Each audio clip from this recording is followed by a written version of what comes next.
What's up, YouTube? It's your boy Thomas back again with another rendition of Truth Be Told. Now, this past week, again, there really hasn't been anything major going on in the news. They keep trying to push the whole whatever it is, the boyfriend killed the girlfriend story or whatever, to try to get people to look the other way of what's really going on. I did see the whole thing about the so-called Facebook whistleblower, which is all a bunch of BS. They're basically trying to put more censorship on everything. Some people might think, oh, finally they're going to do something about that.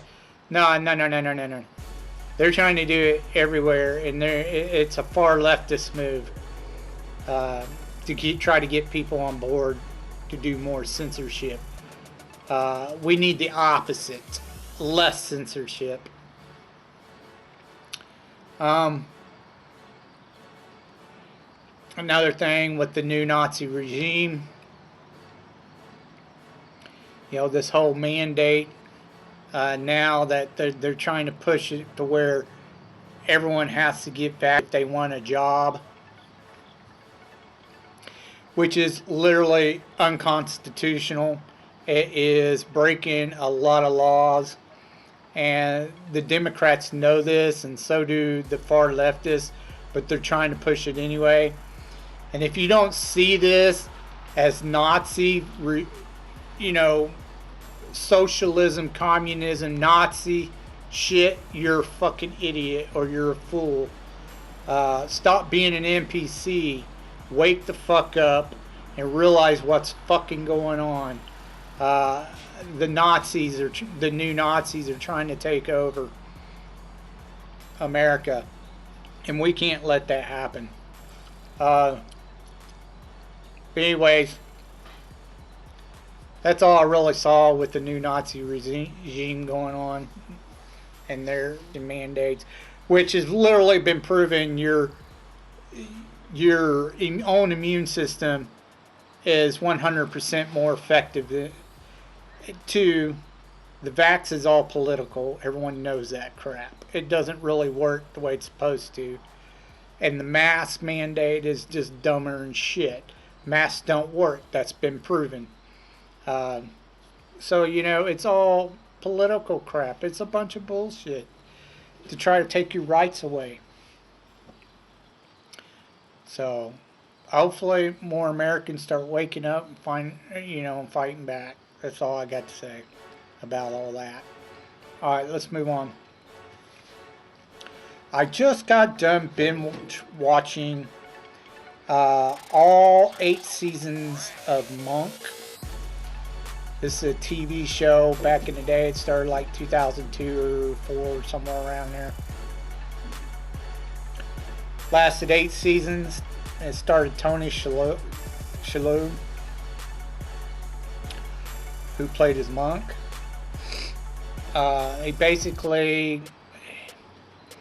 He's a police detective, and his wife gets killed in a car bomb, and he can't figure out what the hell happened. He don't know why, and throughout the series he picks up little bit pieces of clues as to what actually happened to his wife and why she got killed.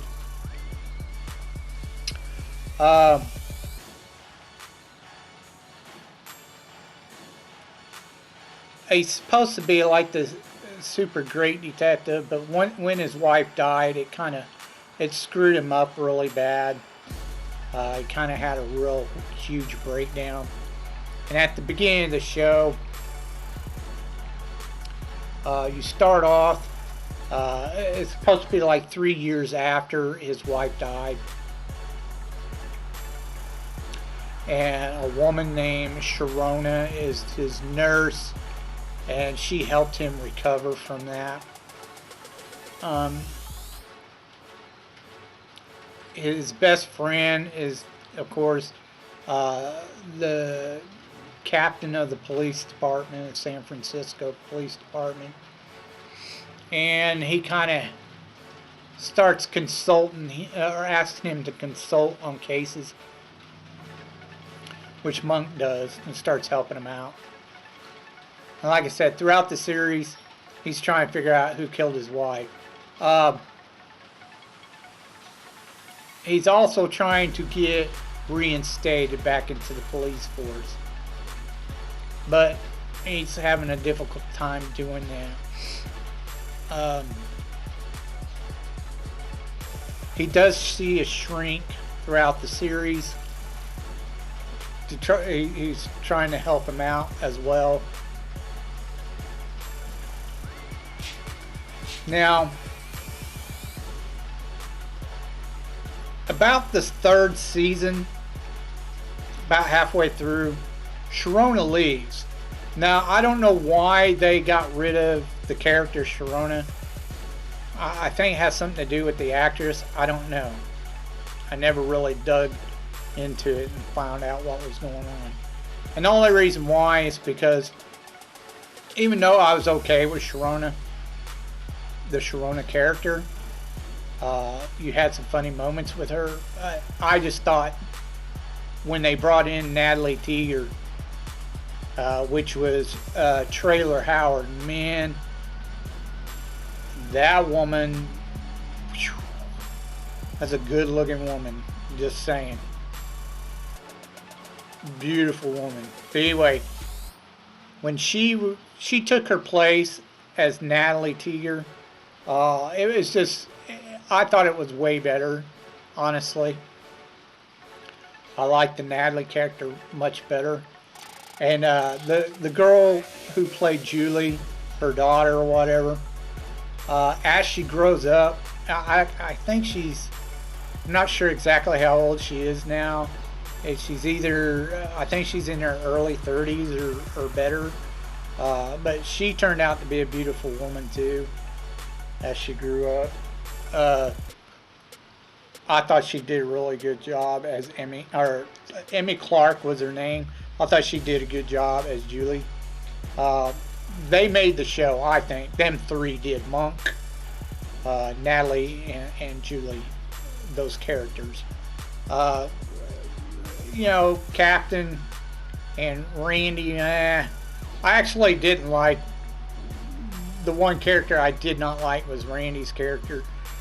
They literally made him look like the biggest dumbass. And then at the same time, they make him look like he knows what the fuck he's doing. You know, sometimes. And I was just like, you can't have it both ways. Either he progresses and becomes 10 times better than what he used to be, or he stays a dumbass. And they try to make him progress as both. And you can't, it just didn't work. I hated that character. But anyways,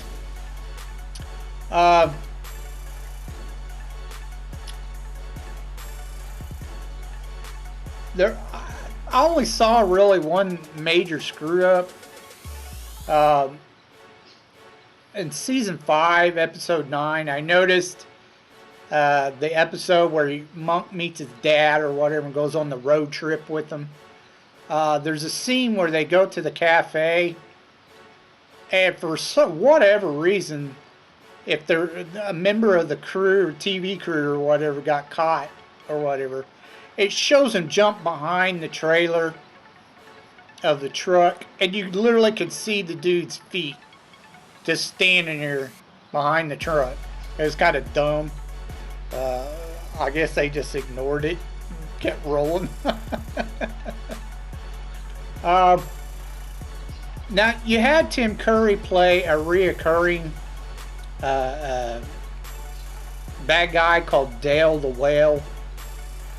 But by season 6, they get rid of him, and they brought in another actor to play him, and it literally, it was screwed up because you can't, Tim Curry has a certain look, and you can't replace that.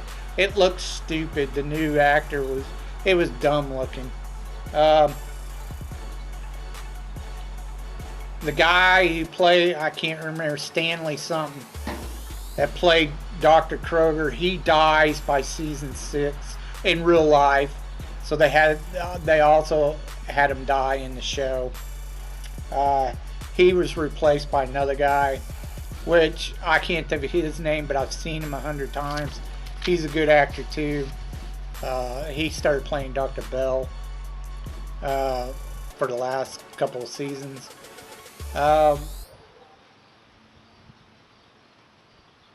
Season 8, the last season, he does eventually get reinstated, like the last to the third to the last episode or some crap like that. It's pretty close to the very end. He does get reinstated, but he figures out that he'd rather be a private consultant instead, or a private eye. So he doesn't take the badge. And then the last 2 episodes were, of course, the finale. It just felt super rushed, like they were just trying to get it done and end it. And it's pretty sad because this is one of the better detective series they've ever had of all time. I like detective series where the main character is a guy who doesn't take everything so seriously, or has some kind of weird problem going on, and it makes the show funny. I like some comedy with my murder mysteries.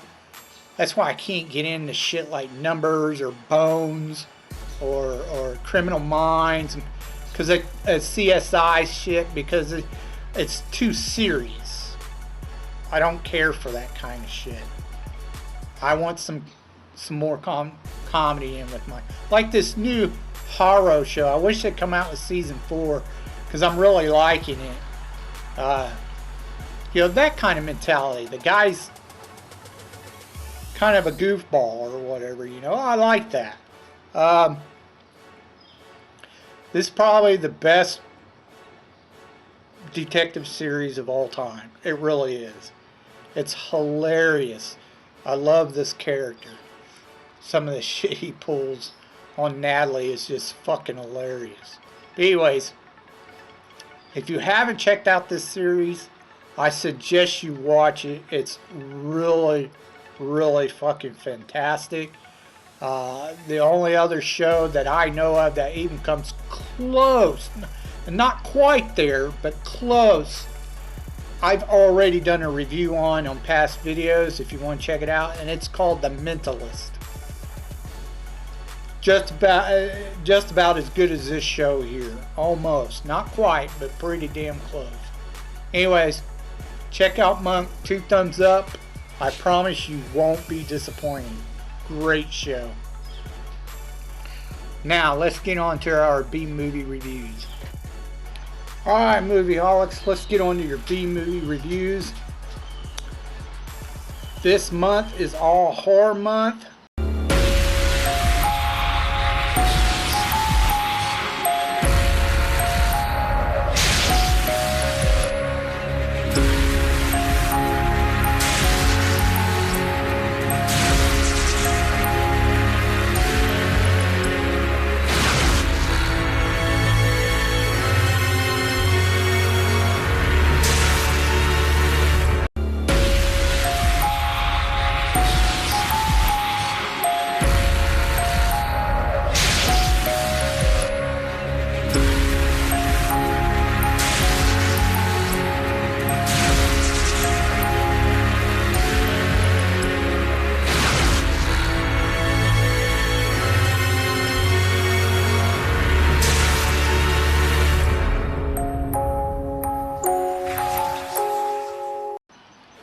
We will be doing all horror movies.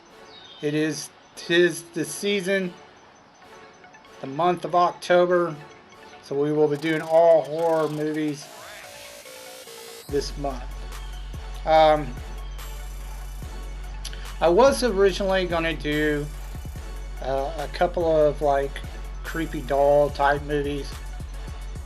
But the only thing I could find before the year 2000 I've either done, or it was Child's Play or Puppet Master. They've had a ton of sequels for both the franchises. Now, I've done the first two, or the first Child's Play and the first Puppet Master in previous videos. You can go check them out if you want to. I haven't done any of the sequels yet. I might eventually get around to doing them, but I wanted something different than the more better known ones. But that's all I could find was Child's Play and Puppet Master, except for one. I did find one, and I decided to go ahead and review it because I've heard of it. I've seen people mention it before, but I've never watched it. And it is called Dolls. Yep, that's the name of the movie, Dolls. It was done in either, it was released in 86 or 87. I'm not sure which one, because my research showed that they're confused about when it was actually released. So it was either released in 86 or 87. It made about $3.5 million at the box office, which really wasn't all that great. I guess it was okay for a horror flick, B-rated horror flick. Sorry. Now, it had several actors in it you might recognize, but they weren't like A-list actors. It starred Ian Williams and Cassie Stewart. I mean, they're known actors, but they're not like super well known. The story basically, which honestly it was a weird story. This couple, along with this little girl, which is the daughter of the dad. The woman's the stepmother. And they trash this little girl throughout the entire movie. I mean, they're really mean to her for no reason. It made no sense. Anyways, they start off on like this highway, and then the next thing you know, they're on this dirt road out in the middle of nowhere. They're trying to get to some vacation spot out in the area.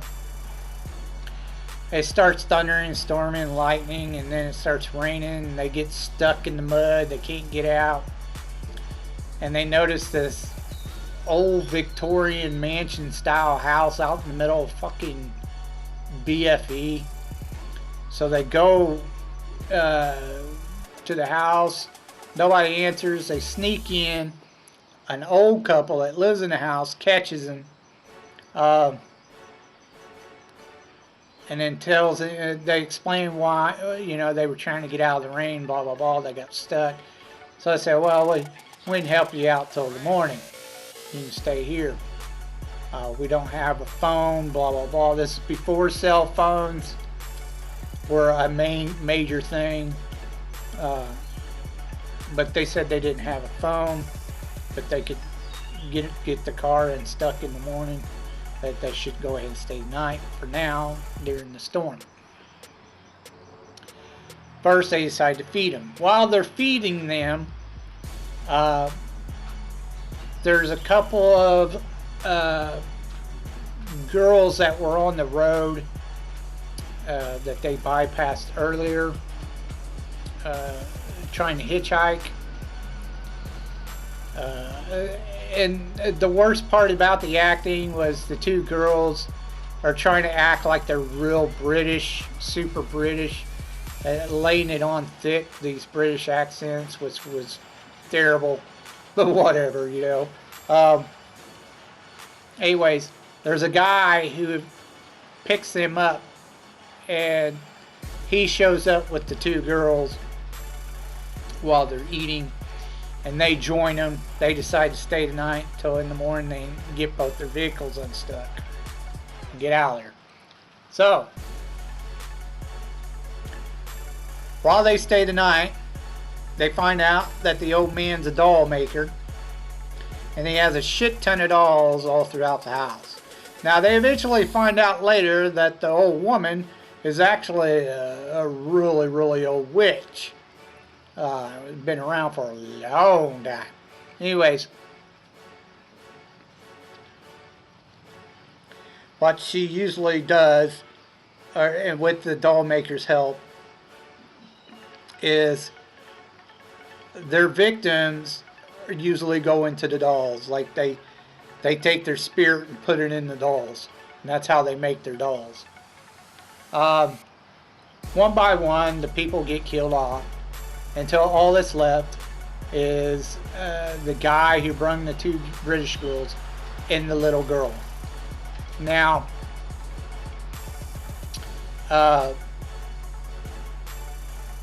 they basically, the little girl and the guy find all this out. What this old couple really is and what they do. And they ask them to stay, but they say no, that they're going to leave.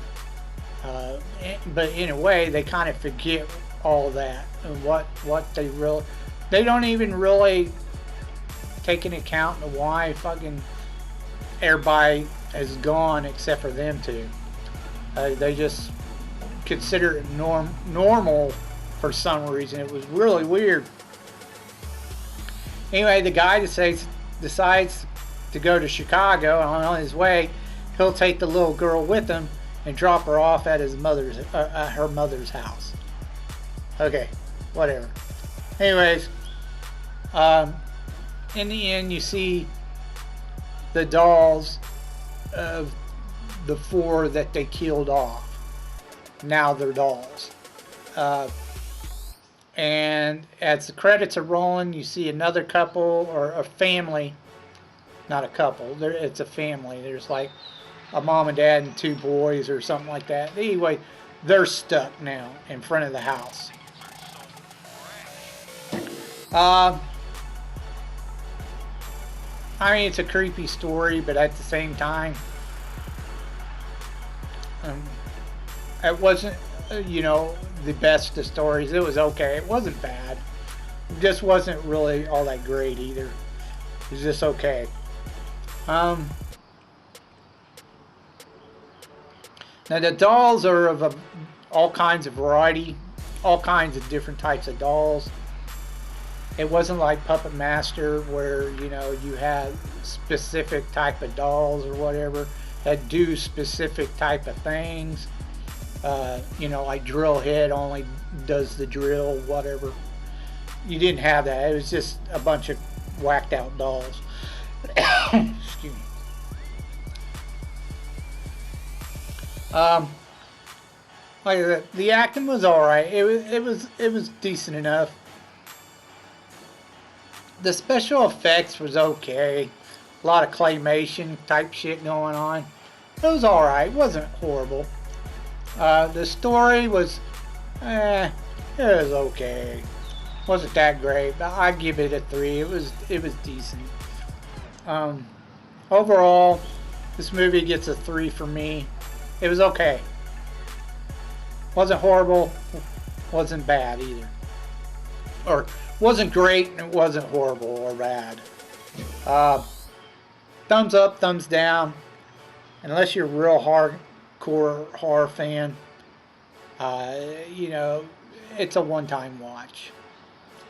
If you really want to check it out. Now the next movie was done in 1990. It made about $22 million at the box office, which was okay. Wasn't bad. It is called The First Power. Now this is more a religiously type movie. Action, murder, mystery kind of shit. It starred Lou Diamond Phillips. They thought his acting career was going to go blow up after he did Young Guns, and it just didn't happen for him. I mean, he's had some decent movies, but he didn't blow up like some of his co-stars in Young Guns. Um, you also had Jeff Carver, who plays the bad guy. You see him several times in several different movies, and he usually plays the bad guy. He's good at it. And then you have Tracy Griffith. She plays the psychic. I don't know, Tracy Griffith, I've seen her a couple times, but she's not really that popular. The story is you have this serial killer, Jeff Kober, and he's going around killing people on this map and making a pentagram out of the map. I can't remember. I'm not sure if they're in New York or where they're at. I don't remember what city they're in, but he's making a pentagram on the map of this city. Now, the reason why he's doing this is because he wants the first power. There are 3 powers, supposedly, that either God or Satan can grant upon one of their disciples or servants or whatever. The third one is the least of the powers. The third one is the ability to be anywhere at any time or some shit like that. Be anyone. Like possession. The second one is the gift of sight. Psychic visions, that kind of shit. And then the first one is the power of resurrection. In other words, you can't die. You're basically a spirit who can jump into and out of other people and take them over. Even if you're killed in that body,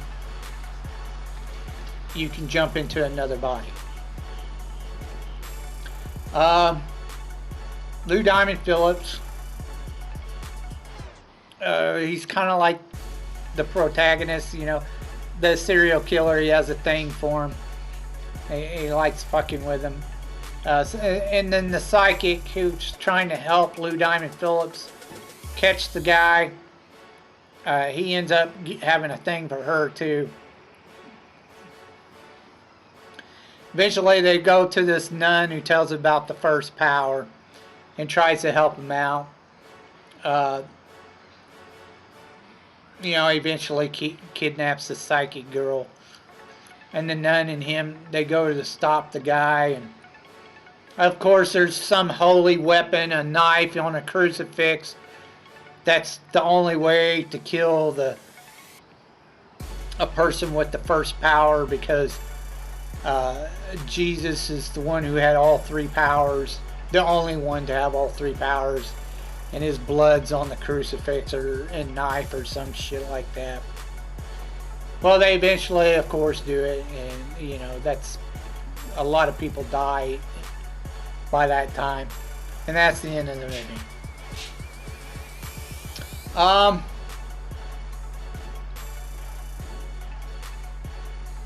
It was an alright movie. It wasn't bad. I thought it was okay, even though it was religiously crap, but it was okay. I'm not real big on the religious type movies because it's all been done 100 times. You really can't come up with too many new stories. This, I have to admit though, the whole thing about the 3 powers was kind of new, but at the same time they're powers that everybody knows about, so it was new at the time kind of thing. But even then, it's been done 100 times, then those type of powers.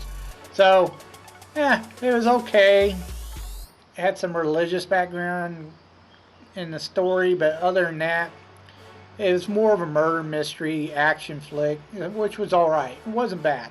The movie was decent. I give it a solid 3. You have some really good actors in this, so I definitely give it a solid 3 as well. Unless you like some religious background in your horror flicks, I wouldn't recommend this movie. If you don't mind some religious background in the movie, you can think of it as an action cop movie, basically, a murder mystery. So, I give it 2 thumbs up. It was a pretty good movie. It was decent. It wasn't bad at all. Go ahead and check it out. I recommend it. That's all I have for you this week. If you have anything to say about what I talked about earlier in the video, please leave your thoughts down in the comments section down below. I'd like to hear from you. If you can think of any type of underrated B-type movies or something, movies you might think I might not have ever heard of, please leave your suggestions down in the comments down below, and I will get to reviewing them as soon as I can. So, until next time, I told you to be told the truth, and you've just been told.